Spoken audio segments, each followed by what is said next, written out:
And even in the church, sadly, where a lot of people see those biblical verses and they wrest them, WREST, they wrest those scriptures to their ideology. Yeah, don't get me on a rant about that, but yeah, I think our culture has homosexualized any sort of more platonically intimate affection between two men. Look at David and Jonathan. Like they were super intimate with each other, two heterosexual guys, but like if you put that in today's context, people will be like, "Oh, that's gay." Like Yeah. it's Yeah, have you not. When I had that spiritual experience, I felt the most profound feeling of peace I had ever felt since I was like a kid going to church. Let's do all it. right. Cool. Well, welcome back to He's the Go podcast, episode whatever the crap we're on. I don't know what episode we're on. I'm back with Ket. Go ahead and say hi, Ket. What up? And then we're here with Timber Harward. How do you say your Harward, last name, Timber? Harward. Harward. Hmm. Awesome. Well, I don't know if any of our viewers know who you are, Timber. I think I was introduced to, well, I found out who you are through Ward Radio. So I Hmm. was watching Ward Radio and you popped up. By the way, what's that like with Cardin? What I hear he's kind of an exciting dude. Definitely high energy. Definitely a lot less formal than some other platforms you might be on. But yeah, it's fun. Yeah, it was fun. It was fun watching his like exotic personality come out and then you kind of have to like rope him in a little bit and be like, this is what I'm talking about. Him going every way. So yeah, Cardin is. I mean, I've never met him, but his Ward Radio is an exciting network there. Yeah. But Kat, I you've never even. so I haven't heard your story. I haven't seen any videos that you've done. I've only heard about you from Roy. I knew that you had gone on Ward Radio because I watched Hmm. Ward Radio a lot, but and then we had Hayden Carroll on and your name got brought up just in we were talking about I can't remember Hmm. what we're talking about, but so I'm excited to hear, your story, but Cool. Well, I'd be happy to tell. Before we jump into anything, probably I would probably want to start with a prayer or something. Just invite the spirit and totally. hopefully guide this discussion if you guys are cool with that. love That it. would be awesome. Cool. Kat, do you want to say it? Well, before we get into to introduce ourselves a little bit, Timber, because I know that you're just kind of jumping on to random Yeah, podcast yeah. here. Kat and I, we grew up in Arizona together. Um, and we might cut all this out just because we're introducing ourselves. But we grew up in Arizona Sure. together. I'm the oldest one. He's the second oldest of five. We both grew up in a very active home, as far as like the church goes. Hmm. Um, and we grew up in a double wide trailer that had holes in the ground. There was like one part where there was carpet and like the ground underneath the trailer had broken out and there was only carpet. So you could Oh like step no. through.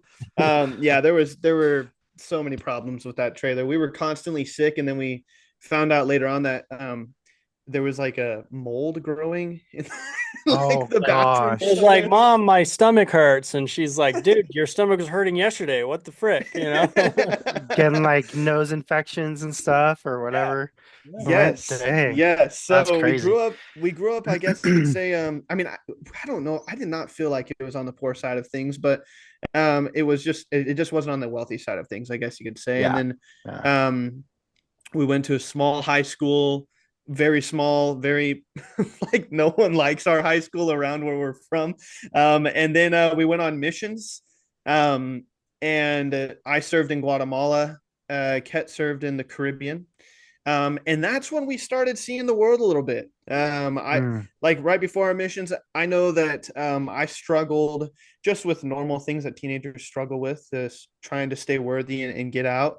And then Ket, actually, that would you say that was one of your first kind of faith crisis moments, Ket, or of something that you had to go through before your mission? Yeah. I didn't, um, I struggled to be worthy of the spirit like we all do, but I never like had to go to the bishop for much and things like that. Mine was theological and I didn't I didn't know about the church, and so that was my faith first faith crisis. But so me and Roy went on our missions kind of with two different mindsets. Roy was like, "Freaking let's do it," and I was like, "Wait, I don't know if this is what we should do." But yeah, So, Cool. anyways, long story short, we figured it out, and we're happy about it, and it's exciting. We love the gospel. We both just got married, so we have this future ahead of us Congrats. that. thank Thank you. you, thank you. Yeah, we have this future ahead of us that we're super excited about, and then my wife is due um, to have a baby in July. So we really have started thinking about our future and our kids and what they're going to be able to look back on that we've done, which is one of the reasons why we wanted to do this podcast a little bit, to be able to kind of fly our flag, I guess you could say, to Mm. to talk about the things we know to be true and anyways, yeah. So now we're here. And then I met Hayden Carroll. And then I didn't even find out until like he was literally on the podcast with us that he was your companion in Salt Lake City. Oh, that's So funny. Yeah. that's crazy. That's it's like it's a Yeah, small world. it's cool seeing my one of my mission companions on like debates and stuff like that. I'm like, I definitely didn't see that happening because Hayden's an awesome guy. Like Yeah. he's passionate, he's super amiable and everything, but like definitely never saw that coming. But so it's cool to see that. Yeah. It, Yeah, yeah. it's cool though. Salt Lake too. People people talk about Utah missions as like awesome, but then when I hear people Hmm. talk about Salt Lake missions, it's like it's like they got teleported to a different world, dude. Was that this like I don't know what it is. They'll tell these stories Uh-huh. and I'm like, where were you? Like what? Was it like that? Well, I mean, I guess there's a misconception by a lot of people that it's like, oh, everyone there's Mormons, so why are you going to Utah? Yeah. Like, um, but and to be totally honest, like I was a little bit dismayed that I got called there. I'm like, because I studied German in high school. I'm like, oh, cool, the Lord's gonna use my German capabilities. Maybe I'll go to Austria or something. I don't know. But so when I opened that and saw Utah, I'm like, okay, gotta swallow my pride and go somewhere where I'm not super keen on going. But yeah, so there's quite I think the state is now basically like 50-50 or like Yeah. 60 Yeah. 40. Like I think it's like 60% rough roughly 60% non-member, 40% member. So it's like there's a lot of missionary opportunities out there, but like I for the most part, me and my companions found ourselves teaching uh inactive members. And so that was predominantly what I did, but there was a lot of convert baptisms as well. Um Yeah, I so yeah. think it was like when we were living, Ken and I lived in Provo for a little bit, and Provo was like the highest baptizing mission in the world or something. And I was like, English. They aren't the highest baptizing. For English speaking missions, I oh, they if they're not still, they were. But Yeah. I think Africa is like far exceeding it now. Like Africa's oh, true. exploding. Yeah. Yeah. But in our day, yeah, like it was pretty they were the high it kind of rotated between the different Utah missions who was highest baptizing. Not that that really matters, but yeah. So Well, I served in Central America. It matters, baby. Yeah. Yeah. Oh Nice. man. Well, What country in Central America? so I served in Guatemala, in Guatemala, Coban. So it's the Oh, okay. northern part of the country. Okay. So, and it was, I By the mean, Yucatan? uh, it's just south of the Mexican border. Oh, okay. So next to Belize. Okay, yeah, so that's like the Yucatan. Well, Yeah. close. Yeah. Anyway. Yeah, it was. Yeah, I mean, it was incredible. And I actually, well, now to for our viewers, I guess there's a very specific reason we have you on, which is super super interesting to Ket and I. But do you mind kind of giving us a little bit of a maybe just diving in? I guess I don't know, but a little background of how you got on a mission and what I know that's going to be a longer story, but how you Hmm. got on a mission and what and kind of what pushed you to do that. Well, yeah, it is a complicated story. I'm a convert to the church, although I was raised in a part member family, and so my dad's LDS, my mom isn't. Um, but I grew up predominantly in the church, just never baptized. Um, so like I went to primary and everything, and yeah, I want like had aspirations as a child to like going and serving a mission, like probably most kids do. Yeah. Um, but then by the time I could get baptized, I kind of disavowed any faith in any Abrahamic religion and then um Wait, by the time you were 8? Wait, what do you mean by the time you could get did I say eight? baptized? No, by the time You I said, was but eight. Oh, okay, sorry. That's a little I have to explain that. So if I both was your like, At if whoa. 8 years both old, you're like, no, no. Abrahamic religions? No. No, if both of your parents don't agree about you getting baptized, which was our case, our parents both didn't agree that we could get baptized in either faith, you have to wait till you're 18.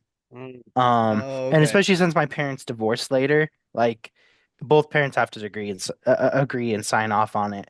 So, that didn't happen. So by the time I was 18 and could get baptized, I had already decided to just uh leave Christian or I guess leave isn't the best word because I never joined any church, but like I distanced myself from any Abrahamic religion and sowed my wild oats in the world for a few years and then got baptized when I was 22. And probably that process of me getting rebaptized is going to be part of this interview, but yeah, that's basically how it went down. And then a year after I got baptized, I decided I wanted to serve a mission if I was worthy and able. thanks. So, I have a question about why do you specify Abrahamic religions? Was there like some Eastern religion that you were like still down for? Yeah, Why was was it? Buddhism or Hinduism Yeah. or something like that kind of. well, because the God of Abraham, Isaac, and Jacob doesn't condone homosexuality, Oh, gotcha. and I've struggled with same-sex attraction or experienced same-sex attraction since I hit puberty. Hmm. So, or at least that's when I started noticing it. So when I was 18 and I finally came out and was sick and tired of hiding it, and I decided, oh, these the Abrahamic God doesn't want me or love me, and so I just am gonna find a God and a spirituality that's gonna accommodate my attractions. So yeah, and I looked for years to find what that was. Um, That is so crazy. So you've done, or you did at least up to that point, a lot of extensive research. I mean, it sounds like you've done at least some research where you were like, there's no Abrahamic religion that I can be a part of and be gay at the same time. Like, well, I mean, there are the progressive sides of any religion. Like you got the Episcopalians and uh a lot of Anglicans, and you got some Presbyterian and Lutheran denominations in Christianity who support homosexuality. And then you have in Judaism, you have like Reform Jews who are super liberal and progressive in that sense. And then you even have some fringe Muslims who are accepting of it, but the majority of Muslims are way more conservative than even Christians and Jews. So, um, but I knew that those fringe elements didn't hold true to what the scriptures taught. So it's like, yeah, yeah, I'm glad that you were at least aware enough to be like, I've read the Bible before, guys. Like, I don't know. There's some yeah. verses you really have to jump around to try to do this stuff. So, Well, that's the annoying thing is even in the well, this is happening in contemporary Christianity, uh, right now. And even in the church, sadly, where a lot of people see those biblical verses and they wrest them, WREST, they wrest those scriptures to their ideology so that they can accommodate same-sex relationships. And it's happening more and more in the church, sadly.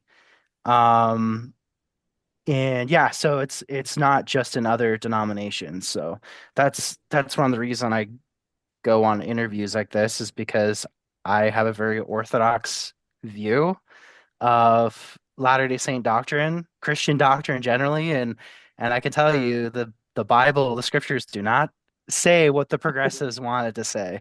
So Oh, this anyway. is so okay. This is so cool. So okay, so can we talk a little bit about, so you said you're holding all this stuff in. Mhm. Obviously being gay, being a member of the church, knowing the church and knowing what you can and can't do, that must have built up a lot of frustrations. From the time you're Yeah. 18 to 21, what did life look like when you finally, because I think some people believe that if they finally just come out and leave, that'll solve their problems. What is your take on that? Like, how did you feel, at least in the first couple of years or first year? Well, of course, initially there's a feeling of just euphoria of just being able to enjoy all the taboo things that you were taught were evil, um, and sinful in the church.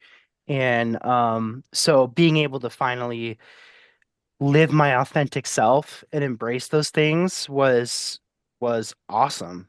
And it felt amazing. Um, and and but after a while, I began realizing that even though I was having this temporary feelings of joy and happiness, they were like conditional. Mm. And as long as I was with my same-sex partner or I was with, at a party or something, I would have this high, but the high didn't last. And so, and I realized at the end of the day that there was this deeper sense of fulfillment that I was lacking. And no amount of romance or like exciting whatever, whether it's partying or sexual relations or whatever, was gonna fill that hole. Um, and I didn't want to acknowledge that, but I really felt like I was just kind of living a surface level existence. Um, and yeah, so that's kind of what ultimately brought me back to the gospel. Even though like I would have never chosen that, I feel like I had my own personal road to Damascus experience where I was kind of like involuntarily brought into the gospel. But like but I feel like God was leading me towards that, to accepting that experience when it happened, you know? So so Yeah. this is where it's just like um what did that look like? Like what you just explained is something that doesn't happen I think to most people that are not even struggling with same-sex attraction. Like this road to Damascus, like what you say is an involuntary, it felt like it was involuntary. Mhm. But but what was that like? You know what I mean? Like you're finally coming to terms with the state of life or whatever it was. There had to have been a time where you realized I need to go this way. And what was that like?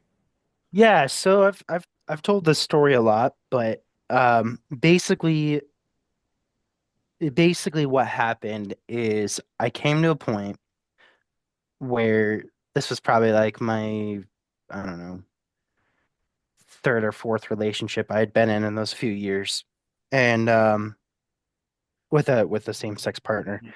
And I he was a lot of what I wanted in a partner and was hoping to get married to him, and we had our relationship issues, that's for sure. And it wasn't the healthiest relationship, but it was still like um it was still like everything I could have wanted. Mhm. Um, and but I had this, like I said earlier, I had this deep-seated feeling of not fulfilling my true purpose. Like there was something deeper that needed to be fulfilled in me. Anyway, so my brother, my so I'm the oldest, and my younger brother, Ashton, shared the Book of Mormon with me, and I swore that I wouldn't read it because I knew what what the Church of Jesus Christ of Latter-day Saints taught, and I knew um Like this is not what I need yeah, right now. yeah, I'm not gonna read it, but I love you and I'll keep it, you know. So I had it buried under, clothes or something for a while. I don't know, somewhere in one of my ADHD piles. But and yeah, it just got to a point where I was kind of desperate for peace in my life. Like I felt like well that's another big thing is I felt like even though I was having all these physical and emotional like instant gratification from pleasurable things, I didn't really have a sense of peace in my life that just kind of calmed me and gave me direction and helped me just feel okay generally. And so I had a lot of anxiety about the future. Um, and so it got really bad to the point where I was like desperate for that. And I got an impression to read a verse in the Book of Mormon that my brother had told me about. And and so I just decided, what the heck, I'll go ahead and just dig it out wherever it is and read it. And I opened up that to that verse, a 37:37. And I had an intense, undeniable witness from the Spirit that I needed to follow Jesus Christ in order to have peace. And it just it was a shock. It was a shock to me because I knew exactly what that meant and what I would need to do. So even I forgot to mention when I had that spiritual experience, I felt the most profound feeling of peace I had ever felt since I was like a kid going to church. Like the feeling of like I need to follow Christ washed. Well, well, when I was younger, I had spiritual experiences in church and with my LDS family, and like so I felt what the spirit felt like. And for those few years I was out living a gay lifestyle, I was trying. I always held those spiritual experiences I had in the church as like a test, right? That if there's something because there's something more true than this crazy Mormonism out there, I'm gonna have a better feeling in that religion or spirituality than what I felt back then. And so I was always looking for that. I was always looking for the better, more true thing that would accommodate my sexuality. And I never found it ever. And it's not that I didn't try. Like I tried really hard to find it, and I found a lot of good and a lot of other faiths and but that feeling, that just that pure feeling of peace that just kind of makes you feel whole. I never found that anywhere else. And it wasn't until I read the Book of Mormon again that I felt that, and I felt it probably the strongest I had felt in my entire life. And I knew that that was my answer. Is if you want to have this peace in your life, even amidst all the chaos and crap that's going on in your life, if you want this peace, you need to follow Christ. And so Well, I jumped on can that. I? Yeah, Sorry, go sorry. ahead. No, no, Because you're good. You're good. Go ahead. the what you're saying, what it sounds like to me, because I know that homosexuality and being gay and same sex attraction is like a huge deal for the world, for people who struggle with it. Um, but it almost sounds like, and correct me if I'm wrong, but you're almost making it sound like it's just a a trial. I don't know how to explain it. It seems like when people talk about homosexuality, they make it sound like more than a trial. They make it sound like a an eternal state of being that is not within, no one could ever get out of it. Hmm. But you're making it sound Yeah, like it's something that God is has allowed us to, as human beings, to experience because we're fallen men, and that he has an answer, which is yeah, crazy. yeah. I the answer is Jesus, but I don't think the answer is that you can get rid of it in this Right. in this lifetime. And no, it's not immutable. It's not an immutable spiritual trait. And the scriptures are pretty clear in that. Just go read Romans 1, 26 and 27. You Dude, know, Paul, I'm gonna have to go. I'm gonna go read Alma 37:37, Romans 1, 26 and 27. I'm gonna go dig into I'm the scriptures here, but I'm not a scriptorian by any means, but I have a few that I've memorized, uh, you know, for Al different reasons. Al- So Alma 37:37 is a gas. gangster scripture, Right. dude. I just read that while he's talking. I was like, bro, it almost made me start crying a little bit Yeah. while he's talking. I that was like, holy cow. that's the thing is like I was having all this anxiety and I was having like night terrors and stuff. And so then when I read that scripture, it just helped me so much realizing like this is the solution to all this internal turmoil that I'm going through. Can So we read it? Can we read yeah, it? Okay. yeah. It says, Alma 37:37, counsel with the Lord in all thy doings, and he will direct thee for good. Yea, when thou liest down at night, lie down unto the Lord, that he may watch over you in your sleep. And when thou risest in the morning, let thy heart be full of thanks unto God.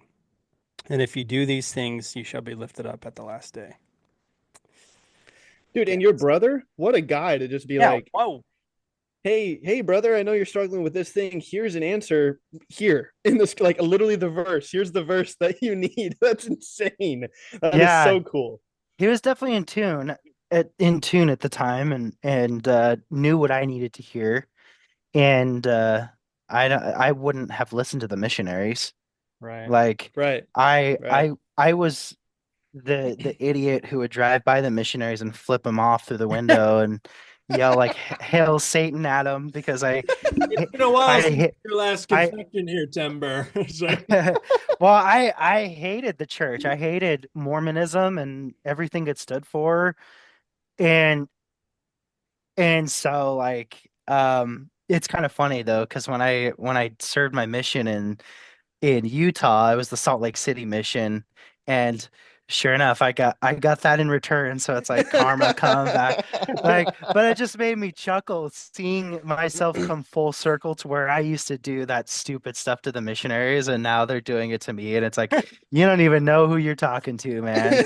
So yeah. You're like, no, pull over. I can't talk to you. I'm telling you. Yeah, like I don't know, people just assume like, oh, these missionaries are all just they grew up in a bubble and they don't know anything, and a lot of them are like that.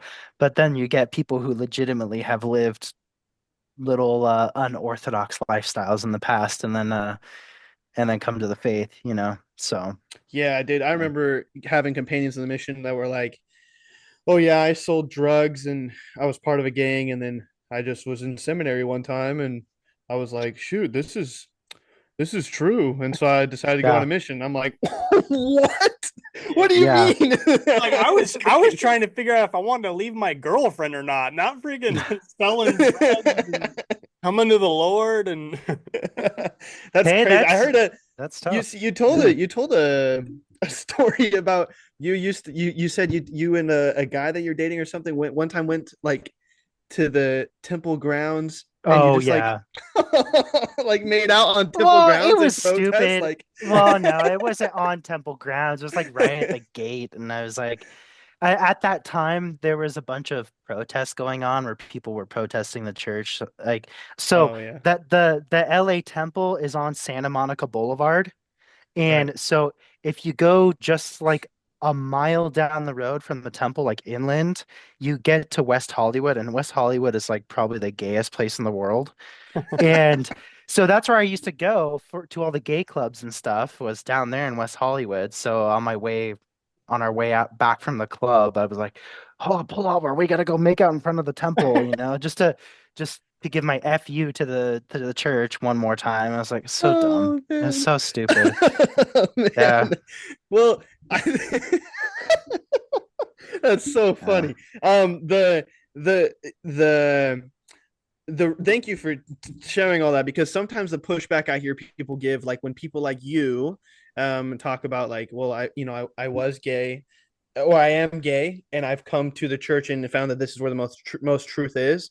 Those people will like push back in the weirdest ways, where they'll be like, "Oh, well, he's just confused," or "He was Yeah. confused," or they'll be like, "Well, he never actually accepted his sexuality and like actually acted on it, even though he was publicly gay or whatever." But you definitely gave it your best shot, right? Like you definitely were like, I'm gonna Yes. get married to this guy that I'm dating, Yeah. and you've been on the complete other side of the coin, which makes your mission so interesting. Like, how in the world? One of the first things that hit me when I was a missionary was I had no idea how a gay person could serve a mission. Like, it was hard for me to even fathom it. And even as a missionary, like, you get so close to your companions. Kid, I don't know if you felt this, but I loved my Oh yeah. companions. Oh Hmm. yeah. Like like like I would have done anything for them. I cried with them. I held some of them while they cried. Like, there are times when we were like caring for each other in a way that the outside world might have looked at as like being romantic, even though it's not. It's just Which is that's the only so guy I had with stupid. me. Yeah. Don't get me on a rant about that, but yeah. I think our culture has homosexualized any sort of more platonically intimate affection between two men. It's just so sad. Like, because if you go and you Yeah, read the Bible, look at David and Jonathan. Like, they were super intimate with each other, two heterosexual guys. But like, if you put that in today's context, people would be like, "Oh, that's gay." Like, Yeah. it's yeah. Have you? not. Or John literally laying on Jesus's chest at the Last Supper. Like, that is the most. They obviously were heterosexual men. That's the savior we're Yeah, talking about. And yeah. but The yeah, brotherly kiss verses in the hmm end of in Paul's letters, he always writes like, give a brotherly kiss to so and yeah, so or whatever it may be. And I think there's a new movement right now that I just recently heard about. I don't know if it's new, but Abraham Lincoln had a really good friend that he used to write letters to, and people have found those letters and bosom read buddy. them. Yes, They're they read called. them in They were today's got context. well in the 1800s and early 1900s. Those are called bosom buddies. It's like a really close, intimate brotherhood. Yeah. So, but that's another thing where like you're sorry, you're about to say like if you No, read it no, in no. today's Yeah, context, it it sounds sounds homoerotic gay. almost. Yeah, Yes, yeah, it yeah. sounds But it's super like gay. that says something more about our perverted culture making something innocent into something it's not. And it's really sad. And I think that really makes us members who are more sensitive, maybe inclined to experiencing same-sex attraction struggle more in the church. Because ultimately what that it's men craving more platonic affection, intimacy with other men in appropriate ways that our cultural doesn't allow. Because the conservatives and the liberals both say that if you experience that, then you must be gay, Uh, which is just Oh, tragic. It's tragic. I never even thought about that, bro, but that's yeah. Well, true. getting to your question about like going on a mission and did same-sex attraction affect those relationships I had with my companions? The answer is no. For the most part, no. The majority of the time, I mean, there were some people I felt like little attracted to, but because of the nature of the mantle of authority on my shoulders and that calling and the fact that I was fully committed to the work, that never really came up. And like, and honestly, what that showed me more than anything is like I had some pretty intimate moments like that with companions as well. And I should back up and maybe clarify my definitions here because when in the church, when we hear the word intimacy, Intimate. we ultimately go to sexual intimacy.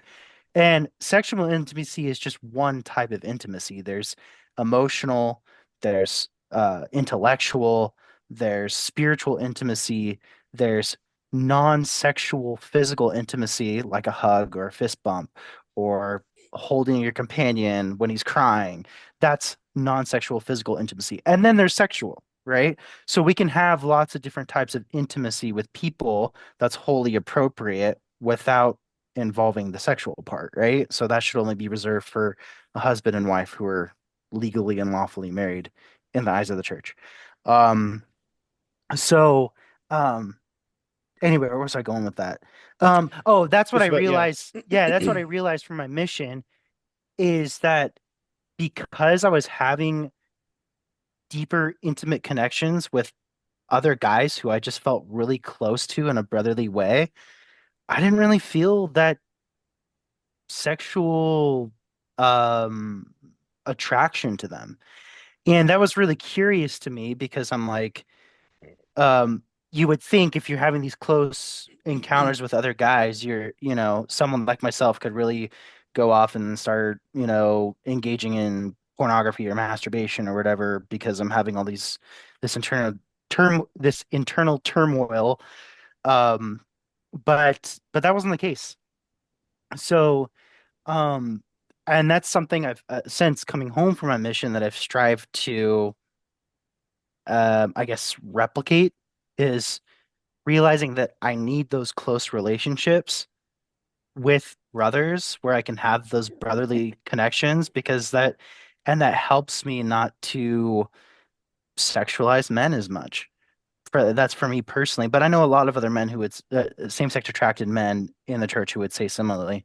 But that's a whole nother topic. But No, if you want I to go down the well, rough button. I love that topic because I remember my mom is actually big on this topic because I remember asking her, I was like, Mom, this letter to Abraham Lincoln from Abraham Lincoln to his bosom buddy is, I mean, it's pretty like I love you, I think of you often, stuff like that. Mhm. Like, are you sure? And she got like a little angry. My mom is fiery, so she got a little fiery. She was like, we've ruined speaking nice to each other.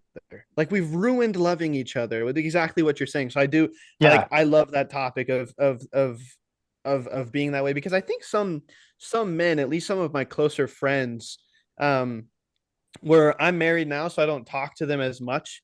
But when we do talk to each other, it is almost always like, hey, I miss you. How are you doing? What, like, share the intimate details. I'm not Yeah. here to just Yeah. to nonchalantly talk to you. I want to hear about you. You know what I'm saying? So hmm go ahead, Kat. Yeah, it just oh sorry, I was just gonna say real quick, and it just I think we also have to understand the difference between different types of love because we all lump all types of love into one. And like if you go back to like ancient Greek, like Koine Greek, there's lots of different types of love. And like it kind of plays into it's kind of related to like Jonathan and David's friendship that they had, where in this I think it's Second Samuel where David's talking about Jonathan. He says that your love for me was greater than love for women. And if you know anything about David, I mean, he was a polygamist. Like he had Right. plenty of Yeah, wives.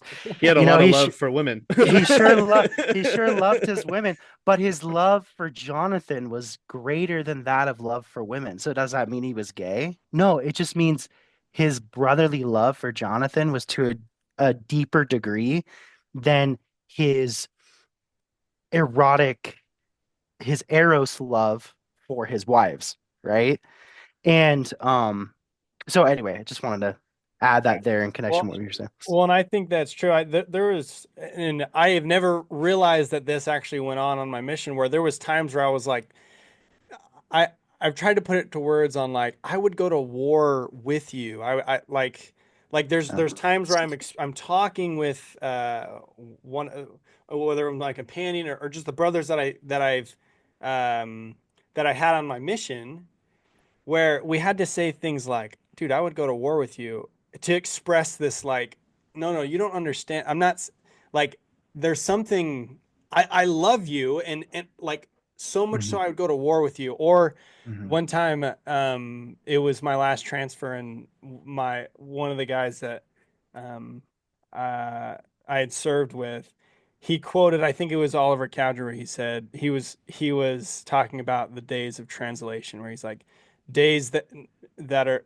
never to be forgotten. Never to be forgotten. Yeah. And he said that to me, and I was like, I don't know how to explain that feeling more than these things we have to be like, no, like, these were days never to be forgotten. It was because of you and me Hmm. and the relationship. Hmm. So I think that's really, really insightful, and something Yeah, I never put together in my head. yeah, I Hmm. remember now that you're saying this, and I'm thinking about my relationship with some of my mission, especially missionary companions, like leaving those guys, just like embracing them and tears falling like down my face, just like I'm gonna miss you. I love you. I really care about you. In a way that, like you're saying, Kat, that I couldn't really explain. Um, is it was an incredible. The only thing I could compare it to really, is this love that I have for my spouse, Yeah. right? Like Hmm. that I and that I would do anything for her, right? But there also are a couple of guys. If they called me up, I'd be on a plane to Mexico. You know, like Hmm. if they needed it, I would be there, Yeah. Yeah. which is awesome. So you're saying that would you say, okay, this is my biggest question, because um I'm a great believer that God can turn all of our trials and our weaknesses into strengths. Have you seen that at all with homosexuality turning or transforming itself into something that maybe you've been able to rely on, or a strength that you saw in the mission or things like that? Yeah. So, I mean, there's obviously the scripture, what is it, either 12:27, right? Is it 12:27? Where Yes. it's talking about that God gives unto men weakness, and if they humble themselves before me, I'll make weak things become strong unto them. Um, I'm not a yeah. scriptor. I'm not a scriptor. Dude, I was about to say, I'm not a scriptorian.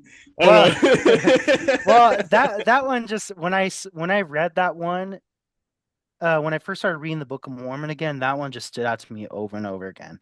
And so that's been a big thing for me. I know that's uh common for a lot of people, that scripture in particular. But anyway, but yeah, I mean, I thoroughly believe that, and I honestly didn't see how same-sex attraction could do anything for me, because at first I kind of just saw it as a huge obstacle in my way of like having an eternal family, like getting married and then having kids and everything. And to a certain degree, yeah, it has been extremely challenging. But I've also seen that the Lord has been able to use this experience um to help me be more empathetic and compassionate, and it's helped me to want to foster more brotherhood in my local quorums. And that's a challenge in and of itself. That's but yeah, so I those are was gonna some say, good. don't we all? Don't we Yeah. all? Well, I don't think we all do. That's the sad part, is I think That is true. a lot of guys just are comfortable showing up every Sunday and hearing the lesson and going home and not doing anything else outside of church. And in that regard, our elders quorums, which are supposed to be these close-knit brotherhoods, have failed miserably. But I think that can change, and I think um, this experience with SSA has helped me to realize that that I can do more to foster that. And I know it's not just same-sex attracted men who need closer brotherhood with other men. It's heterosexual men too. You know, I've been in some other Christian support groups, and there are plenty of straight guys out there who say they crave deeper connection with other men, but because of our culture homosexualizing everything, they fear even trying to pursue that because they don't want to come across as gay. Or Yeah. or they're Yeah, it's like you married have and to they hyper run away yeah, from it. yeah, exactly. Or that they're overcompensating. Or they're married and have kids and they feel this obligation to their spouse, which of course, God, your spouse and your kids are your first priority, but also we need we need connection with men and women. We need that intimacy from men and women to help us feel fulfilled and to thrive in in our lives. We need both. And so when we're denying ourselves of one or the other, it leaves us it leaves us unbalanced. Um, at least that's my theory and the theory from a lot of other therapists that I know. So, but um, Yeah, it's anyway, sorry, but another interesting thing is male intimacy is doesn't look the same, right? Which is another thing that I think people are they they get worried about. Like, I just don't know. Like, I don't know why people get so up in arms about it sometimes, of just being like, hey, wanting to hang out with other guys. It almost hmm feels like you can't unless you've known them since kindergarten. hmm Like, oh, this has been my best friend forever, so I'm allowed to hang out with them, right? yeah, But for some people who didn't really come into their own skin and learn how to really talk to people, or develop friendships until they're older, they yeah, need that. And I think that as heterosexual men and homosexual men, but we need to also understand, like, male intimacy is a whole, it's like a different ball game there. yeah. Spending time Well, with each other and doing things exactly. Well, that guys, are fun guys, with each other. yeah, guys bond over projects, right? We bond over sports and building something, creating something, having a mission. Guys need a mission. And when they're involved in that mission together, whatever it is, whether it's going on a hiking trail and getting to the end and setting up tents, or a service project, or playing sports, it's those sort of things that we bond over the most. Um, but if we're not creating those opportunities, which is why, like, one of the reasons why I'm so bummed that the church isn't really doing like scouts anymore. Scouts Yes. has its own issue, but like Yeah. not to replace that with something else, or like even like fathers and sons outings. When's the Yeah, last time you Yeah. heard about the we church don't doing that? go, dude. Don't do them anymore. Yeah, and it's like that's not to say we can't do those ourselves. It just makes it a little harder when the institution isn't like Yeah. sponsoring it. But I'm Yeah. like, we need those things as men, and when we don't have that community, when we're not having those unifying community building experiences together, we're less likely to be vulnerable with each other, which men suck at anyway. And because we're not vulnerable with each other, then we don't open up about things we struggle with. And let's face it, half the guys out there are struggling with pornography or some other sexual sin, or Depression and let's be anxiety. depression, anxiety, struggling in their marriage. So many people are struggling in their marriage, but they don't talk to anyone about it because it's embarrassing, and they just don't have anyone they trust. I mean, and it's like, how much better would it be if our quorums were a safe place where we actually had real brotherhood, real connections, and we felt comfortable enough to be able to open up about what we're struggling with. That's when grace can enter in and help us to get to the celestial kingdom together, right? And it's like we can't pin all of our stuff on our wife. That's just not healthy. Yeah. Our wife can't be our everything to where our wife is our counselor, our wife is our friend, our wife is this and that. No, we need male friendship too. There's a type of support that only a man can provide, and there's a type of support and intimacy that only a woman can provide, Yeah, and I'm right? gonna be completely honest. I don't really want my wife to act like a man. Like, Yeah, exactly. I would prefer my buddies act like men when I need them Yeah, yeah, to support me in the way that a man supports me, right?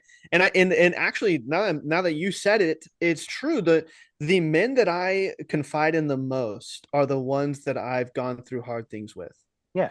Like that we've completed missions or projects together. Right. Those are the people that I like really feel Yeah. like I can talk to more. See, it's these Yeah. phrases. Well, to describe that, I say, I feel like I've been through hell and back with you. Mm. And so there's like another level. We don't have a word for it. So we have to be like days that'll never be forgotten. I'd go to Yeah, war with you. I've been through hell and back with you. Yes. yeah, Yes. Right. yeah. So on your mission, you seem to say that it just wasn't really that much of a huge temptation because of the mantle that you were carrying and things like that. Yeah, and I Um, feel like yeah, and again, having that intimacy with other men in a healthy way was healing as well. So, yeah. yeah, I think those coupled together, it just wasn't an issue at all. Was So, did you have any companions that had an issue with it? Because I knew some um, companions. I had some companions that were like, I could never have a gay companion. Like genuinely, like never, ever, ever. well, I didn't open up about it until like halfway through my mission. Or like if the Lord, there were times where the Lord led us directly to someone like a member who had left the church or whatever because they were gay. And I felt prompted to open up. And so it only came out then. Like I didn't tell every companion of mine because it wasn't, Can you imagine it's not being in the like, first lesson and your companion's like, okay, I'm gay and I'd like to tell you how, and you're like, yeah. elder, what do you mean? Or like having transfers and the first thing you say to your companion is, by the way, I'm gay. Like I didn't do that, you know? Not according to Hayden. Not according to Hayden. He said that you were like quick because you guys were going to visit some like someone that was also gay. Said that you were like, hey, I have to let you know we're going to visit this person Out of your because area. I'm gay. Well, yes, yeah. Well, that was more than halfway through my mission. So like about halfway Oh, through my gotcha. mission, I started being more open about it because I was like because I felt like the Lord kept leading us to people that he wanted me to share my experience with. And so yeah, but I mean, I'm kind of the person where like even though I'm public with it now, back then, I mean, if I wasn't public about it, I would probably just open up and I still do, like in my personal interactions, like I open up about it when it's appropriate, Yeah. you know? Because surprisingly, even though I am pretty public about it, there's a lot of people in, like my ward and stuff who've never seen any of my YouTube interviews or anything. They have no clue. And so it's funny when they see things like watching like the Jubilee episode I was on, and then they're like, "Oh my gosh, you're on this Jubilee episode." And like I didn't know you were even doing stuff like that. I'm like, Bro, you're on Jubilee. That's crazy. Yeah, yeah, dude, Ted, don't yeah. watch that episode. It'll make you mad. Don't do it. Oh, really? Don't watch that episode. It'll make you It angry, bro. it's a little it was a little frustrating. We we we we came, you know what? We ended things on a really good note, but the sad thing is I don't believe they left that in the edited version. I think they cut that Yeah. out. But we No. did leave things on a good note. It's just John DeLynn is a little frustrating because he's just trying to push through his talking points every single time he talks. Anyway, Wait, which yeah. one was it? Or was this with It's like Arden and Kwaku also, or was it? no, Yeah, isn't Karen, it? Quaco, Oh, they were me, there. and another sister. We none of us knew her. Like me, Cardin, and Quaco knew each other beforehand, Yeah. and like we all knew we were going. Although you're not supposed to know who else is going to those. And then this other sister who was like a new recent convert. And then there was so four active LDS, four Okay. ex members. Yeah. So Yeah, there's that they were like talking about gay relationships and how bad they are and how terrible mm. it is, and you were like, guys, like I'm here. Like I don't know, How you're did that? talking about me Mm. like I'm not here, but I'm here. It's like- Well, that was tough too because like I have anxiety in high pressure situations like that, and just makes me like my all the thoughts I wanted to say in my head just automatically go out the window, and I'm like, and I like that when John DeLynn was bringing up his stats, like his study that he said that proves that gay members are more likely to get divorced and commit suicide and stuff. I was like, I knew those stats were not true because I've seen other valid sources that say opposite, like studies from the NIH and stuff that prove that religion is actually better for LGBT people than not being religious. And so I knew those, but like I was like, crap, I can't remember the studies, so all I could say in that moment was it's not true. It's just not true. But it's like that looks bad because you're like, oh, he's Because just you're like, stating an yeah. opinion. He doesn't have any facts. And so anyway, I posted other facts online after that. I'm Nah, like, it made dang yeah, I would it. say it made for a lot of good follow-up Yeah. information. A lot of follow-up videos. Yeah. Um, Yeah. well, I don't know, Kat, if you had any more questions. Kat, you had some questions Well, about marriage, yeah. right? Or So this is because I've only heard of you. I haven't watched any of the interviews. Like Roy told me at the end of the Ward Radio episode, Cardin said something like, "Dude, I need to love my wife better," or things like that. And so it made me want to ask. I mean, like any any marriage perspectives and advice that you could give to straight men. Like, let's just make well, sure to love your wife could we as start could we start by how you got to the point where you're ready to get married? Like true. True. how in the world did you even how do you even mentally get there? Because I remember you said something on the Ward Radio podcast about like Mm, recloseting yourself, and then you were like, oh crap, mhm. probably shouldn't do that. And then you're like, I need to get married. And it was like all these confusing, like, how did you get Yeah. there? How did that work? Yeah. Well, initially when I joined the church, I pretty much accepted that I was going to live a single celibate life, even though like I wanted to get married in the Lord's way and like have children. Like I had a strong testimony that that was, you know, uh, about that principle. And even as a kid, I wanted to get married. Um, and but yeah, like you said, I recloseted myself when I joined the church because I was afraid what other people would think. So I didn't want people to ostracize me because I had SSA. And anyway, but near the end of my mission, I really felt strongly that I needed to be more open about it afterwards, and that I needed to take the leap of faith.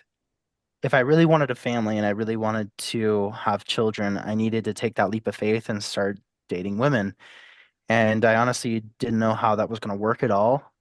Um, Yeah, but that's how I I felt after my mission as well. Yeah, well, it's tough. It's tough enough for heterosexual people, right? But like for me, I'm like, I don't even know how I could get sexually aroused with a woman to even want to continue this, because let's face it, most relationships start with infatuation, which is highly Right. eroticized, and that's kind of how it starts, and then it evolves into deeper forms of love later. Well, hopefully it should. Some people, the infatuation runs out and then they get divorced because they don't feel in love anymore. Because people associate love with infatuation. But Yeah, preach, so preach. I was gonna say, let them know. Let's tell Let them them. know, Timber. yeah, well, I mean, I have to set the disclaimer that like I'm in no way perfect in my marriage. My wife could tell you over and over again my many different flaws. Like we've really struggled. There have been times in our marriage where we've been close to divorce. Like it hasn't been easy. But the thing that keeps us together, and if when I was dating, I realized because our relationship isn't starting with this infatuous attraction, we're I need to rely wholly on the spirit, what the spirit is telling me to do, and if the spirit is telling me that this is right to pursue, then I'm going to pursue it. And so that's what I did is like I forgot who told me this once, but some other member, I think it was my patriarch or someone, I can't remember, who gave me the counsel of that don't, if you feel the spirit there when you're dating, then you know it's right and you don't have to doubt it. Mm. So I think a lot of people doubt it because like they're not feeling that vibe and that connection. And it's like, who cares about a vibe and a connection? That's not the basis of a relationship. The basis is the Lord telling you that it's right. I mean, most marriages for the majority of history, even in biblical times, were arranged. So should they not have had that? Because that definitely wasn't love first. Yeah. So Right. were those marriages not valid? Was that not authentic marriage? Right. Can we You just know? assume that none of them were happy, that they all hated each other? It's like Yeah, they that were all probably is not true, miserable. right? No, it's like, I mean, India still does marriage or arranged marriages today, you know, and I'm like that I'm not glorifying the Indian system and culture per se because they have their own issues, but I'm just saying like you can't invalidate one way of entering into marriage over another. But I would say Right. any marriage, whether it's love first, whether it's in India they call them love marriages where you get married for love, and then there's arranged marriages where love comes later. So you're supposed to develop that with your spouse over time. And whether it's either system, ideally the spirit should be there to lead it, right?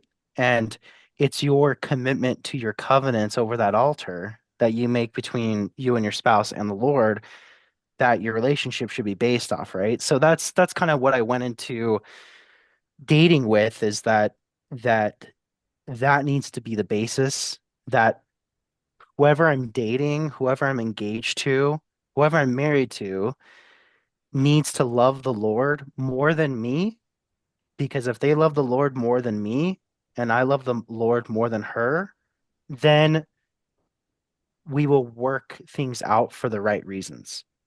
Right. You have the same Um, central goal and same Yeah, central yeah, covenants and stuff exactly. like that. Exactly. So that's how I went into it. I'm not perfect at that, obviously. But that's what I've strived to do. And so um I'm going off track and my mind is forgetting the point I was trying to make. But Well, what you was made the a lot of question you great asked again? ones. You Yeah. made a lot What of was great points. Well, it's how just did I get to the point of wanting to get married? yeah. Yeah. Well, Well, yeah. How did that and was how did you approach it and things like that?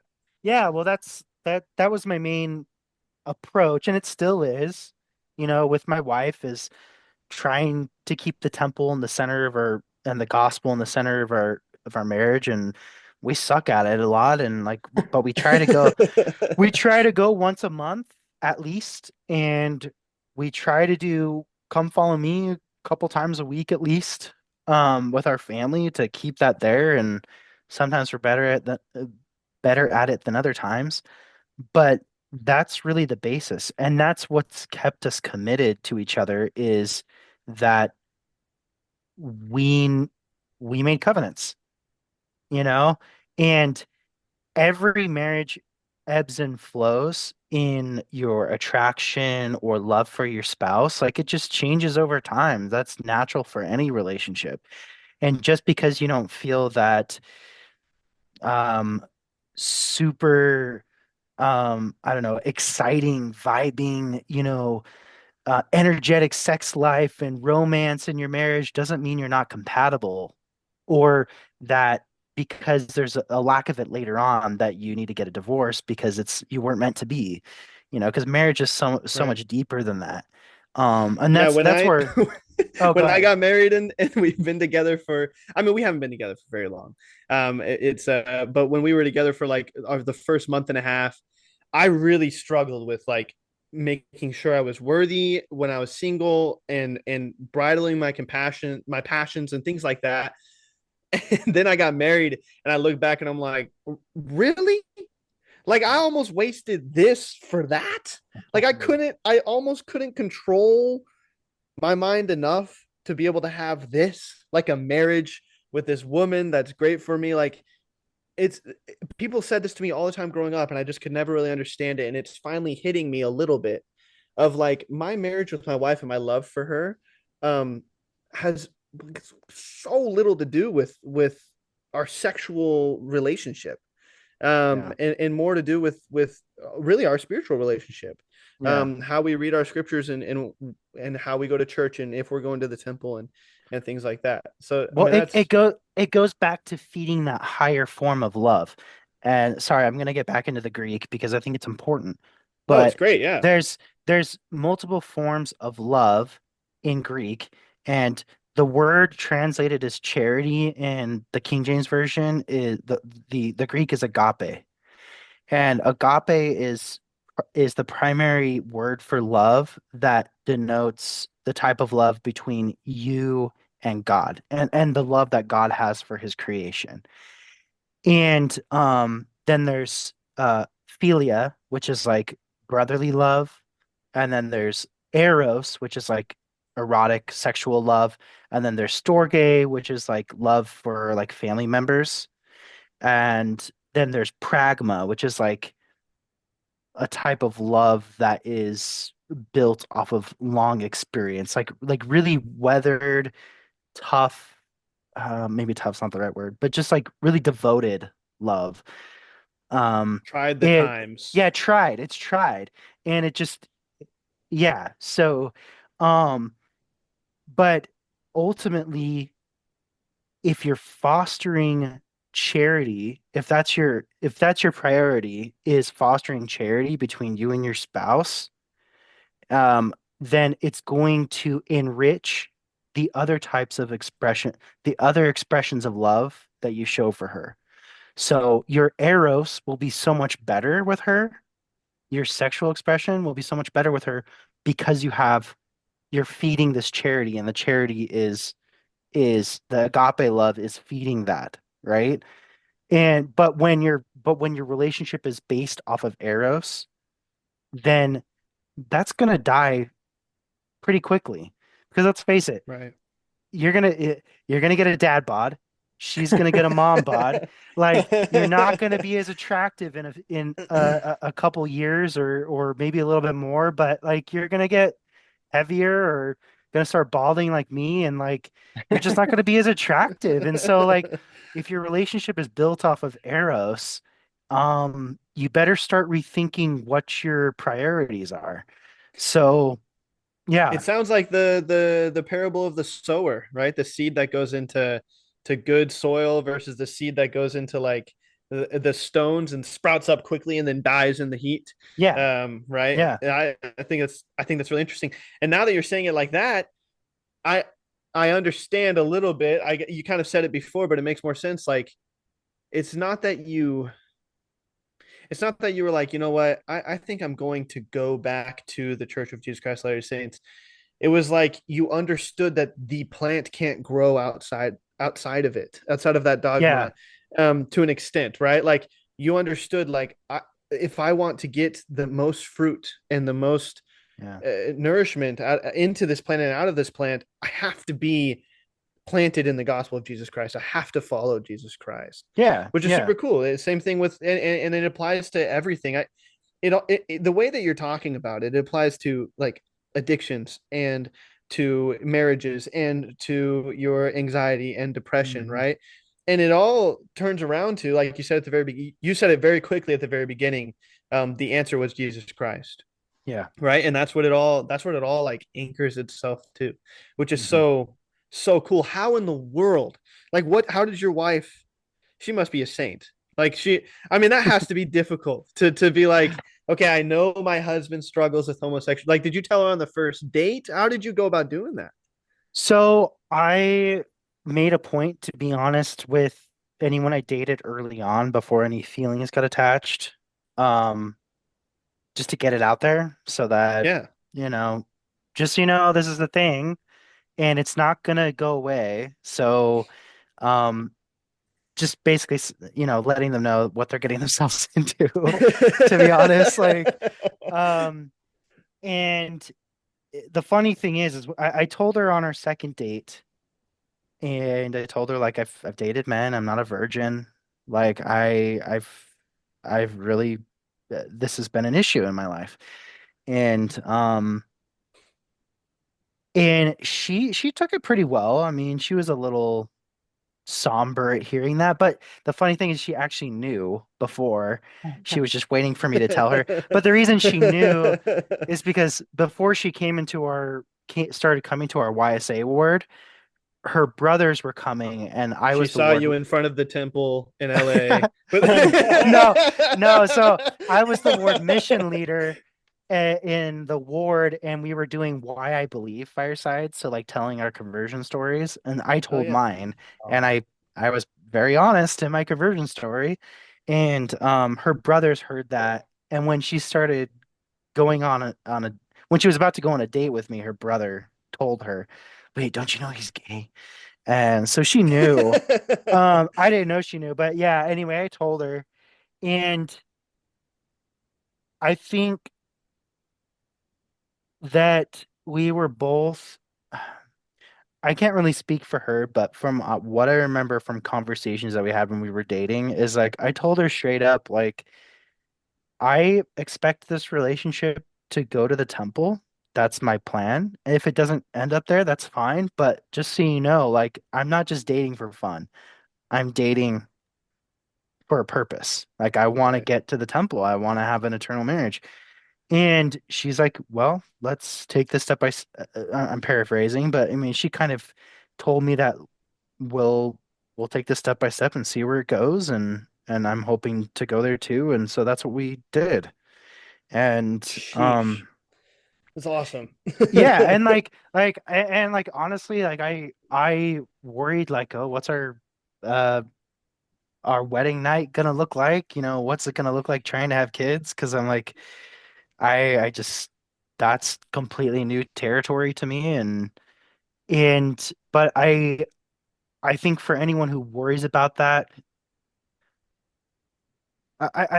well, I've since come to realize that even heterosexual couples have issues with this.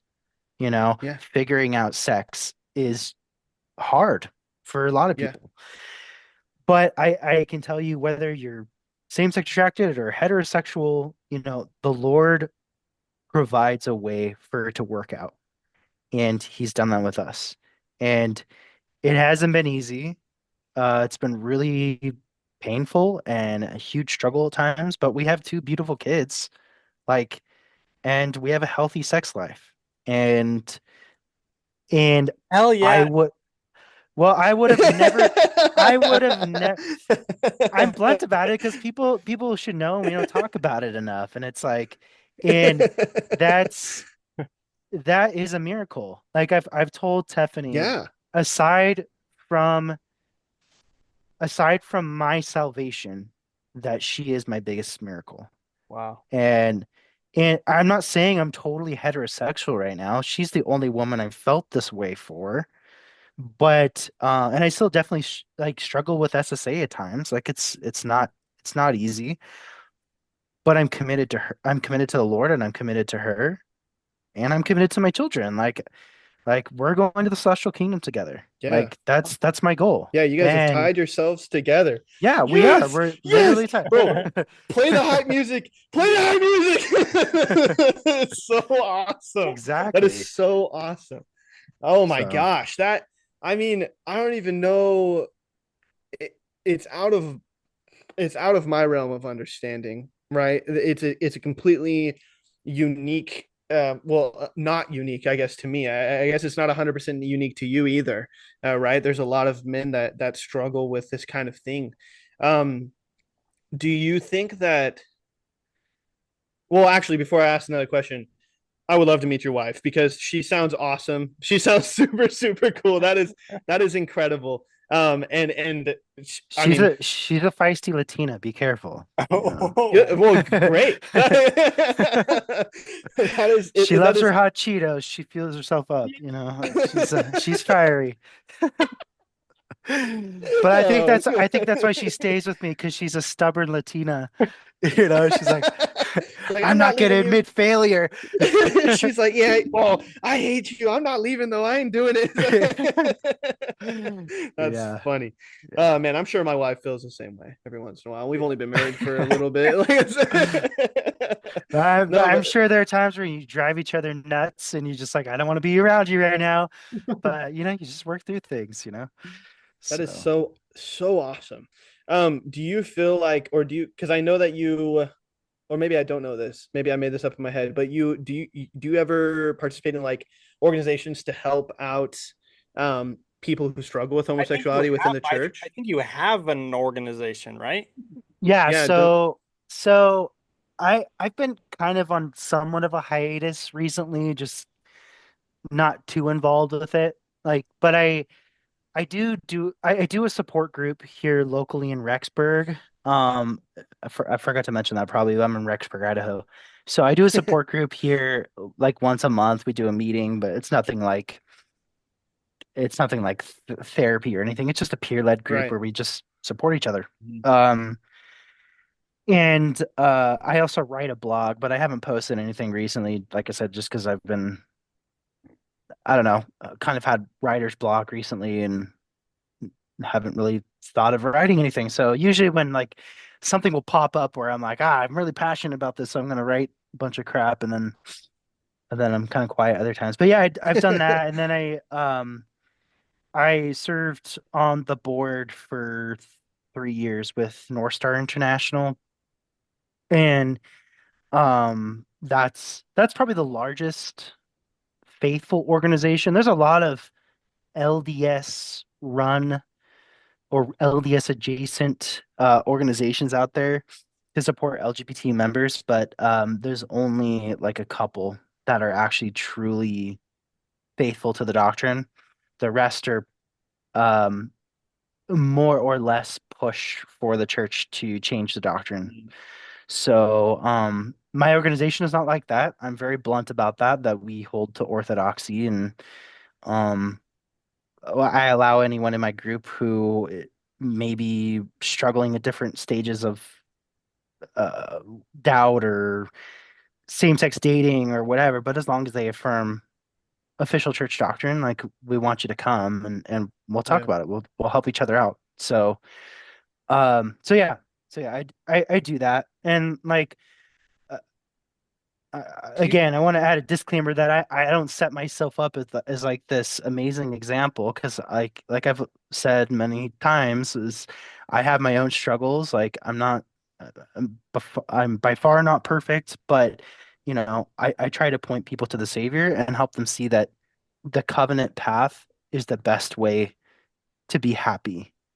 Um, Yeah. sure, you can have temporary joy and happiness and a semblance of fulfillment outside of the gospel of Jesus Christ, but it's temporary. Whether it ends at your death or it ends in a few months after you leave the church, it's temporary. And the only true source of fulfilling joy is the gospel of Jesus Christ. That's all there is to it. Yeah. So, Yeah. And I don't think, I mean, obviously, none of us are perfect. But Kat and I had a conversation a long time ago, probably a couple years ago, about maybe 2 or 3 years ago, about in the ancient, in the Old Testament and the New Testament, they didn't let Gentiles into the temple. mhm. And Kat was like, who are the Gentiles of our day? And we both decided that it was people who struggle with same-sex attraction and the whole LGBTQ plus IA whatever, they would be considered the Gentiles of our day.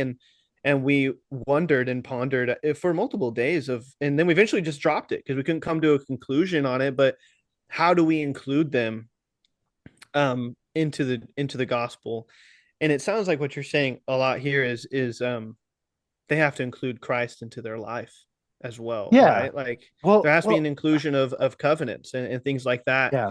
and follow them in order to include themselves in the gospel. It's not really like we don't open up the church and send emails every single day. You're invited to come to the Mhm. the sacrament meeting at 8 a.m. It's like, no, Mhm. you choose this. You Yeah. choose to come.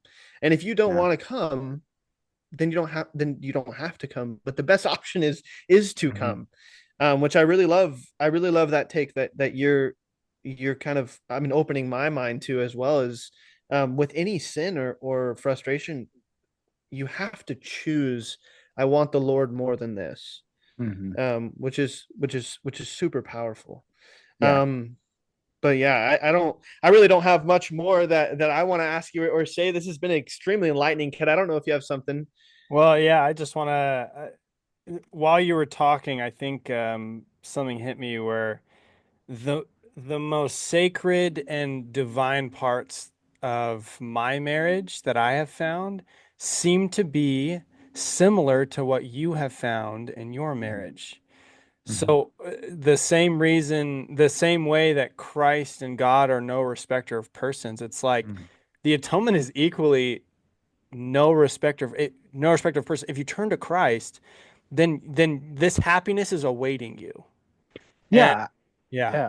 I don't know about you guys, but when I take time to pray with my wife, to read scriptures with her, and do I was gonna say FHE, but come follow me with our kids, the spirit that I feel there just makes me love my wife and my kids so much more, and makes me want to cleave unto my wife in just a holy, appropriate, pure way. And and yeah, I don't know how else to say it, but it's like, as Christ is the priority, as he's the center, that love is so much more pure and so much more bonding. So, yeah.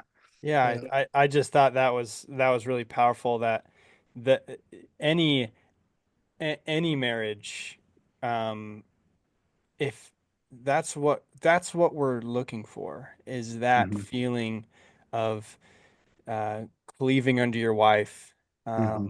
and looking towards Christ. It was just a powerful connection my mind made, Hmm. where Yeah. the divinity exists in a marriage Hmm. if we follow the if we obey God and look towards Christ for remission of our sins. Like that is where happiness and love and whatever word we don't have for this Hmm. kind of love exists. So, Amen. Yep. Yeah. Yeah. Timber, do you have any last words, maybe to people struggling, with the same type of things that you've struggled with your whole life, or just in general? Any last things you'd like to say? Man, I would just say, don't doubt the spiritual experiences you've had. Um, and remember your covenants. Look at those symbols on on your garments and remember what they mean. Um, and I know as we keep our covenants, the messiness, the complexities of life will be resolved eventually. Um, Even though it can be agonizing at times. And trust me, I know. Like, I've been there many, many times. I still have those moments, but I know my covenants are the way that I can have peace in my life. So, yeah. Thank you. well, Thanks, thank you. Timber. Well, Yeah, dude. and in the end, right? He's the greatest of all time. He's the goat. He's He the sure GOAT, is. baby. He's the GOAT. Thank you, Timber, so much. This has been the best. This has been awesome. Thanks. Glad I could join.